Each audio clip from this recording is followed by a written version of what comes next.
বাণিজ্য মন্ত্রণালয়ের অন্যতম একটা কাজ হচ্ছে এসেনশিয়াল যেগুলি ফুড আইটেম সেগুলির স্থিতিশীল রাখা। আমাদের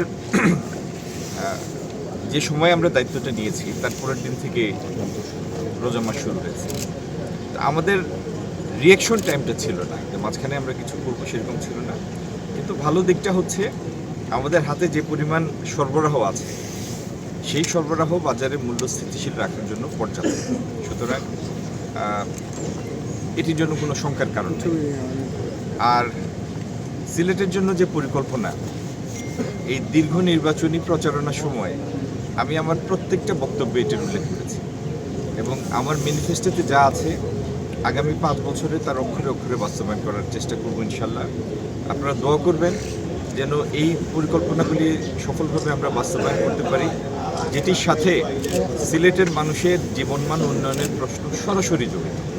আমরা এখানে কর্মসংস্থান সৃষ্টি করতে চাই, আইটি সংশ্লিষ্ট বিভিন্ন পেশার প্রসার ঘটাতে চাই, এআই সেন্টার তৈরি করতে চাই, এআই সেন্টার তৈরি করতে চাই। আমাদের পাশের দেশ ভারত একটা মেজর ডিজিটাল ইনফ্রাস্ট্রাকচার তৈরি করেছে, মেজর ডিজিটাল ইনফ্রাস্ট্রাকচার।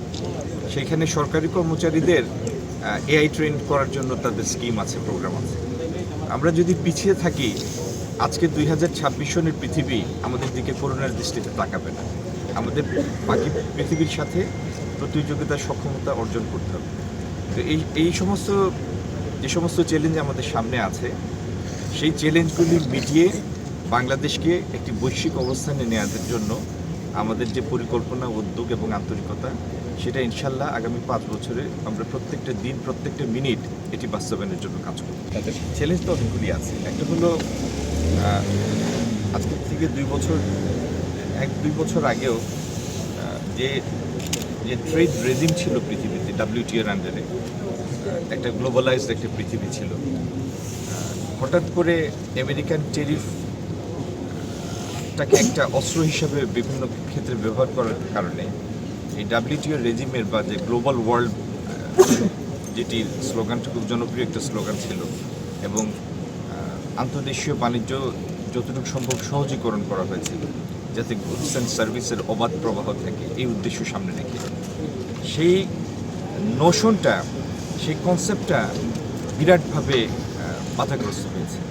তো এই টালমাটাল সময়ে আন্তর্দেশীয় বাণিজ্যের গতি স্লথ আপনারা দেখেছেন। গত 4-5 মাসে আমাদের একটা ইনক্রিমেন্টাল নেগেটিভ গ্রোথ হচ্ছে রপ্তানি প্রবৃত্তি ঋণাত্মক। আর আমাদের রপ্তানির একটা মাত্র পণ্য 85% আমাদের পুরো রপ্তানি বাস্কেট। এটি তো আমাদের জন্য চ্যালেঞ্জিং।